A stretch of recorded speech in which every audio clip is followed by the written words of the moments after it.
SSLC പരീക്ഷ കഴിഞ്ഞ വിദ്യാർത്ഥികൾ മടങ്ങുകയാണ്. അപ്പോൾ സ്കൂളിന് മുന്നിൽ യൂത്ത് കോൺഗ്രസിന്റെ വക ലഹരിക്കെതിരെ ഒരു ബോധവൽക്കരണം നടക്കുകയാണ്. ഹഗ്സ് നോട്ട് ഡ്രഗ്സ് എന്നെഴുതിയ ബലൂണാണ് ഈ വിദ്യാർത്ഥികൾക്ക് നൽകുന്നത്. യൂത്ത് കോൺഗ്രസിന്റെ മലപ്പുറം ജില്ലാ കമ്മിറ്റിയുടെ നേതൃത്വത്തിലാണ് ഇപ്പോൾ ഒരു പദ്ധതി നടപ്പാക്കുന്നത്. ഇപ്പോൾ ജില്ലാ പ്രസിഡന്റ് ഹാരിസ് ചേരുകയാണ്. എന്താണ് ഇങ്ങനെ ഒരു പദ്ധതി? നമ്മൾ ഇപ്പോൾ സമൂഹത്തിൽ ഏറ്റവും എല്ലാവരും അഡ്രസ്സ് ചെയ്യുന്നൊരു വിഷയം എന്ന് പറയുന്നത് വർദ്ധിച്ചു വരുന്ന സിന്തറ്റിക് ലഹരികളാണ്. ഇപ്പോൾ ജില്ലാ യൂത്ത് കോൺഗ്രസ് കമ്മിറ്റിയുടെ ഭാഗമായി 100 ദിന ക്യാമ്പയിൻ സ്റ്റാർട്ട് ചെയ്തിരിക്കുകയാണ്. ഇപ്പോൾ നമ്മൾ ചുമരെഴുത്തുകൾ കഴിഞ്ഞു. ജില്ലയിൽ 50ഓളം ചുമരെഴുത്തുകൾ കഴിഞ്ഞു. ഇപ്പോൾ രണ്ടാം ഘട്ടം എല്ലാ സ്കൂളുകളിലും, പ്രത്യേകിച്ച് ഇന്ന് SSLC എക്സാമിൻ്റെ അവസാന ദിവസമാണ്.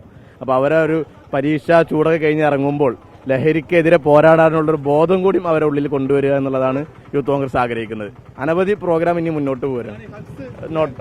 ഹഗ്സ് ആവാം നമുക്ക്. അതെ അതെ അതെ അതെ അതെ അതെ ഒട്ടനവധി പ്രോഗ്രാമുകൾ ഇന്നിപ്പോ മലപ്പുറം ജില്ലയിൽ എത്ര സ്കൂളുകളിലുണ്ട്? ഇന്ന് 10 സ്കൂളുകളിലാണ് നമ്മൾ സെലക്ട് ചെയ്തിട്ടുള്ളത്. എടപ്പാൾ മുതൽ ജില്ലയുടെ മറ്റൊരറ്റമായ നിലമ്പൂർ വരെ. അതിൻ്റെ ഇടയിൽ മഞ്ചേരിയിലുണ്ട്, വണ്ടൂരുണ്ട്, കോട്ടക്കലുണ്ട്. അങ്ങനെ 10ഓളം സ്കൂളുകളിൽ ഇന്ന് ഇതുപോലെ നടത്തുന്നുണ്ട്. അപ്പോൾ ലഹരിക്കെതിരെ യുവജന സംഘടനകൾ വലിയ ഓരോ പദ്ധതികളൊക്കെ ആയിട്ട് രംഗത്ത് വരികയാണ്.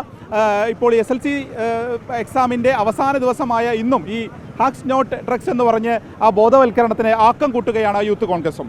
അർഷകനൊപ്പം വിപിൻ സി വിജയൻ, 24 മലപ്പുറം.